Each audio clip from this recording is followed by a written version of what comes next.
Have you ever wondered how a genius's mind really works? Well, today, we're going to pull back the curtain on the mind of Richard Feynman. We're not just here to admire his brilliance, but to actually unpack the simple but incredibly powerful learning method he perfected. And the best part? It's a method that you can use too. This one quote pretty much says it all about Feynman's whole philosophy.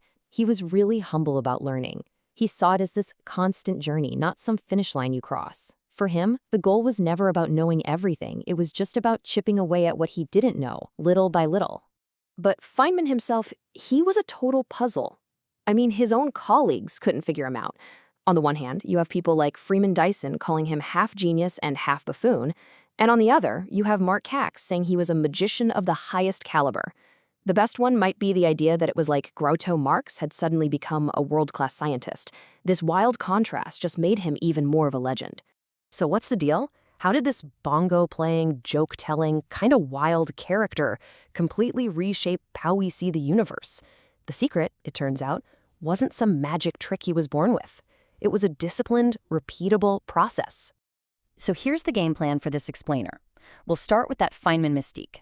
Then we're going to break down his 4-step learning method. And finally, we'll show you how you can put it to work for yourself. All right, step 1, and this might be the most crucial part of his whole approach. It all boils down to one simple rule. Never, ever just accept an idea because someone told you it was true. For Feynman, you had to build your understanding from the absolute ground up. It all kicks off with choosing a concept. But for Feynman, just reading a definition? Nah, that wasn't nearly enough.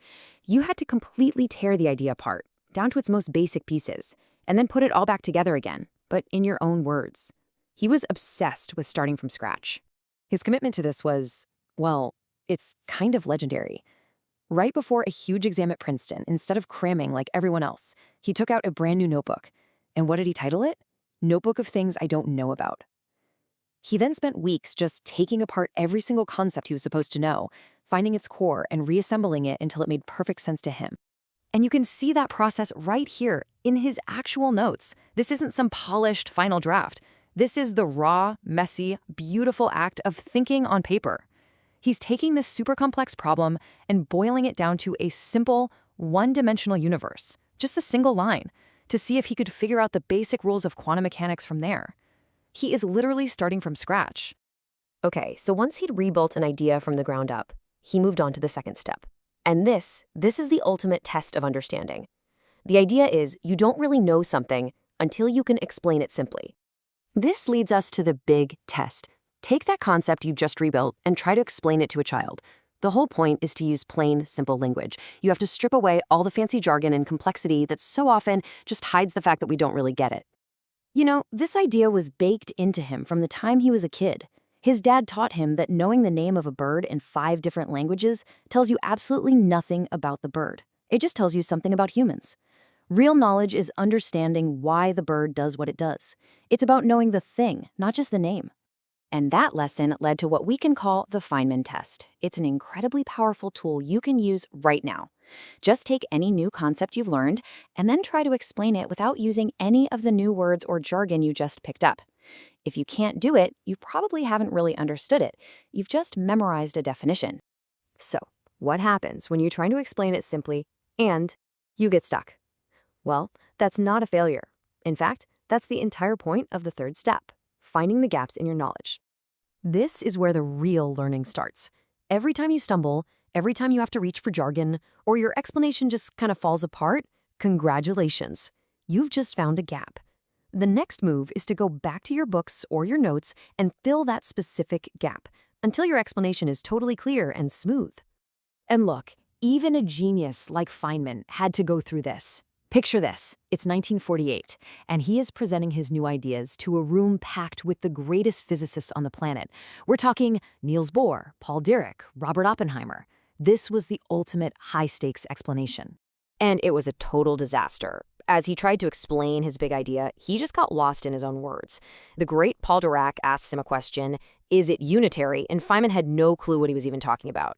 Then Niels Bohr himself gets up and gives him what Feynman called a humiliating lecture, basically schooling him on the basics. His attempt to explain his own theory had just brutally exposed all the gaps in it. So after you find the gaps and you fill them in, you get to the final stage of the process. It's time to take your solid understanding and make it shine. Make it intuitive, make it memorable. This is step 4. Refine your explanation and use analogies. Okay, the gaps are filled. You've got your simple explanation down. Now it's time to polish it into a clear, compelling story. And the secret weapon here is to use a powerful analogy to connect the new, weird concept to something you already get. Want a perfect example? To explain this super abstract law of conservation of energy, Feynman told a story. He said, imagine a kid, let's call him Dennis the Menace, who has 28 indestructible blocks. His mom counts them every day, and yep, always 28. But one day, there are only 27. She looks around, finds one under the rug. Another day, 26, but she sees 2 sitting outside the window. Pretty soon, the blocks are hidden in a locked box or dissolved in dirty bathwater, but she can always figure out where they are with some new math. In the end, he said energy is just like those blocks. It can change its form, but the total number is always the same. It's not a formula anymore, it's a story. So what's the big deal? Why go through all this trouble to deconstruct and simplify everything? Because the Feynman method isn't just about learning what's already known. It's about setting yourself up to discover what's new. This relentless, almost obsessive push for simple, gut-level understanding led directly to his greatest creation, the Feynman diagram.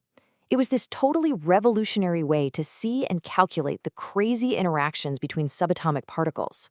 His rival, Julian Schwinger, even said, probably with a little bit of envy, that these diagrams were bringing computation to the masses, kind of like the silicon chip. And this is it. This simple little drawing, it represents the fundamental interaction, 2 electrons bouncing off each other by trading a photon. This is the beautiful, elegant result of his entire method. Years and years of complex math and confusing ideas all boil down to a picture so simple you can actually hold it in your head. You see, Feynman's method really shows that genius isn't necessarily about having some magical brain that works in mysterious ways. It's about having a process that forces you to be clear, that forces you to truly understand. And that process, it's available to every single one of us. So now it's your turn. Forget about just memorizing facts and jargon. Remember the 4 steps. Start from scratch, explain it simply, find the gaps, and refine it with analogies. Pick one thing you've always wanted to really get. Grab a blank piece of paper and just begin. What complex idea will you choose to truly understand?